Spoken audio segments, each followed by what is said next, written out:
오늘 아시아 증시는 일본은행의 기준금리 동결 이슈로 시작해 보겠습니다. 트럼프 대통령이 관세 정책을 휘두르며 미래 경제에 대한 불확실성이 높아진 가운데 일본은 일단 금리를 동결하고 경제나 물가 정세를 신중하게 살피기로 결정했습니다.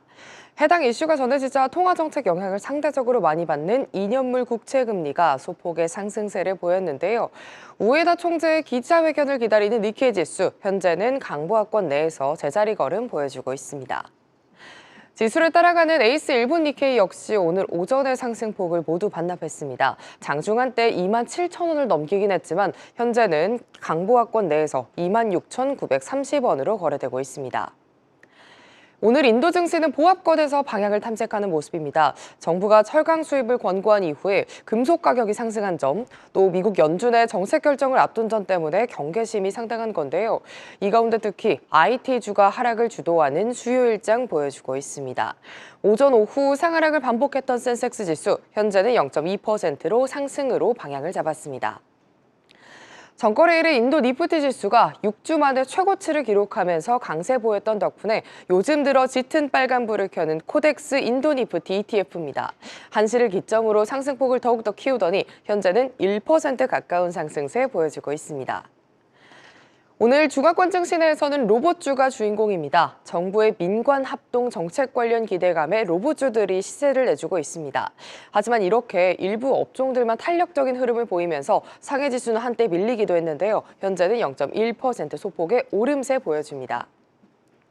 지수를 따라서 ETF 역시 혼란스러운 모습입니다. 장 초반에 조금 오르면서 잘 가나 싶었는데 직후에 바로 꺾였고요. 아무래도 로봇, 이런 쪽이 시총이 작은 기업들이 움직이다 보니 코덱스 차이나 AOC ETF는 보합권 내에서 거래되고 있습니다. 현재는 0.6% 상승하고 있습니다.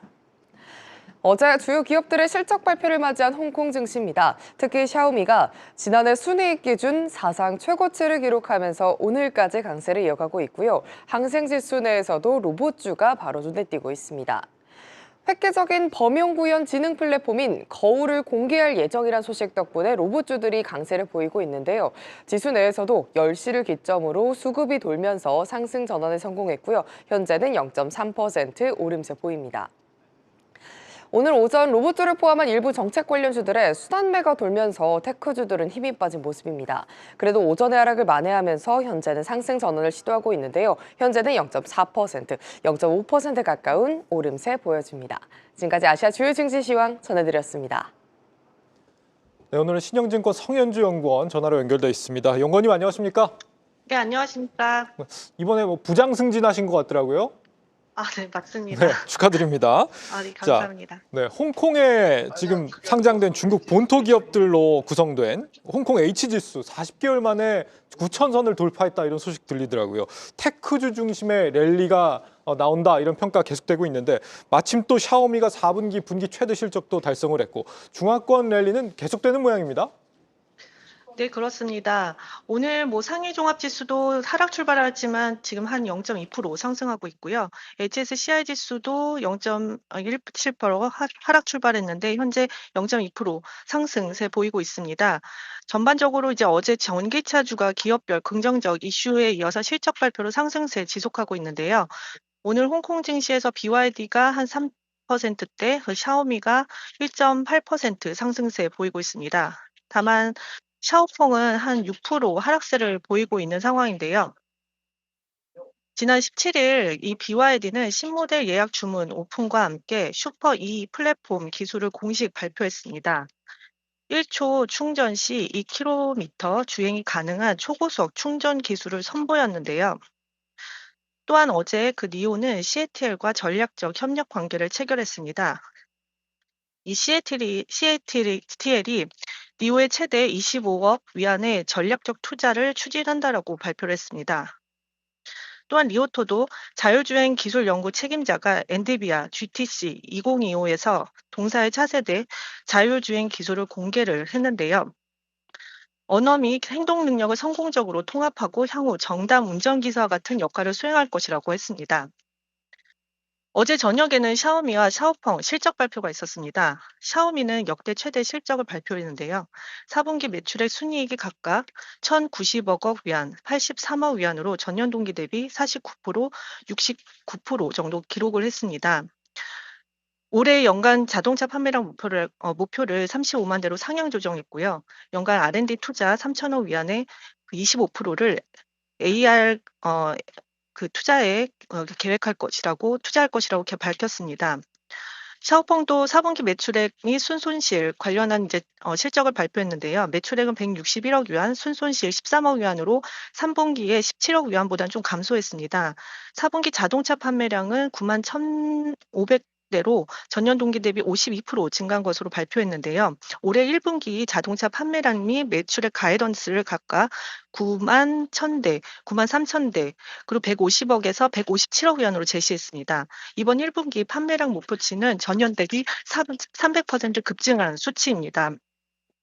이 중국의 전기차 업체들은 전반적으로 AI 보조금 확대 및 이구환신 전기차 보조금 정책이 지속되고 있고, 이와 같은 수혜 업종이 올해는 좀 많이 증가할 것으로 예상을 하고 있습니다. 전기차 판매량에 긍정적 영향을 줄 것으로 판단하고 있습니다. 네. 요즘 테슬라 주가가 길을 못 펴는 이유가 이 중국 전기차 업계 강력한 추격 때문이라고 하죠. BYD가 지금 5분 충전으로 400km 주행할 수 있는 초급속 충전 플랫폼 다음 달부터 내놓는다라고 하는데 전기차의 굴기 상당히 좀 주목해볼 부분인 것 같고요. 내일 중국의 기준금리 격이죠. LPR 금리 결정이 됩니다. 금리 인하 가능성이 있습니까? 예. 우선은 시장에서는 이제 동결로 예상은 하고 있는데요. 2월 수출 물가 지표는 좋지 않았지만 생산과 소비 투자 등 경제 지표가 좀 양호하게 발표가 됐고, 재정 정책이 이제 점진적으로 집행이 되면서 사실상 이제 금리 인하 시기는 조금 이제 늦어질 것으로 예상은 됩니다. 다만 지준율 인하 가능성은 좀 유효하다는 판단인데요. 춘절 기간에 지준율 인하가 예상이 됐었는데, 사실 이제 공개시장 조작을 통한 단기물로 유동성 수급을 조절하고 있는 그런 상황입니다. 지난 17일 날 만기 도래된 MLF 3,870억 위안 물량을 사실 이제 여갈피 7일물로 4,810억 위안 정도 이제 공급으로 지금 대응한 바 있습니다. 그러다 보니 다음 주인 24일부터 이제 만기 도래 예정인 여갈피 물량이 한 8천억 정도의 규모로 좀 물량이 큰 상황인데요. 5월 노동절 휴일을 앞두고 있는 만큼 자금 수급의 안정을 위해서 4월 중에 지준율 인하 가능성은 유효하다라는 그런 판단입니다. 오늘 말씀 여기까지 듣겠습니다. 연구원님 말씀 감사합니다. 네, 감사합니다. 네, 신영증권 성현주 연구원과 함께했습니다. 아시아 증시 주요 뉴스입니다. 일본은행이 기준금리를 연 0.5%로 동결했습니다. 미국의 관세 정책 등 세계 경제 하방 리스크에 대한 경계감과 지난달 금리를 인상한 점이 작용하면서 동결하기로 결정했습니다. 한편 엔달러 환율은 금리 동결에도 별다른 움직임 없이 149엔대에 거래되고 있습니다. 인도네시아 주식시장의 신용등급 강등설 등 루머에 크게 위축되면서 전일 장중 7% 넘게 폭락하는 등 급락세를 보였습니다. 세계 3대 신용평가사가 인도네시아 신용등급을 하향 조정할 것이라는 소문과 인도네시아 재무부 장관을 맡고 있는 스리물야니 장관이 해임될 거란 루머 때문으로 알려졌습니다. 인도와 뉴질랜드가 경제협력 강화를 위해 10년 만에 자유무역협정 협상을 재개했습니다. 이번 협상 재개는 인도가 무역 파트너를 다양화하고 전통적 시장에 대한 의존도를 낮추려는 노력의 일환이라고 인도 매체는 전했습니다. 뱅크 오브 아메리카가 중국 주식의 랠리는 2015년의 호황과 불황 주기와 유사하다며 곧 의미 있는 조정에 직면할 수 있다고 경고했습니다. 1월 중순 저점에서 최소 30% 이상 상승한 중국 증시의 흐름은 지난 2015년 시장이 폭락하기 전에 보였던 상승 속도와 유사하다고 분석했습니다.